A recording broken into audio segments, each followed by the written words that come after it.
In the name of Allah, the most merciful and the most beneficent. Hello everyone, welcome to Mathematics Basic to Advanced Level. In this lecture, I will solve Pakistan Public Service Commission 2020 MCQs, that is natural log z is discontinuous on axis.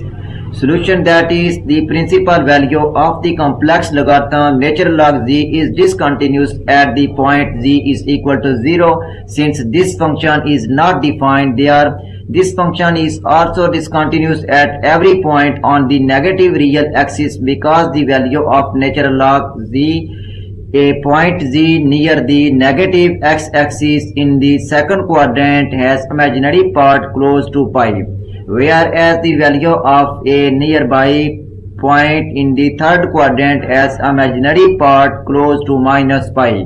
So option B is correct, that is non-positive real. If you like my lecture, then please subscribe, share, like and press bell icon for latest update on my YouTube channel. Thanks for watching my YouTube lecture. Okay, Allah Hafiz.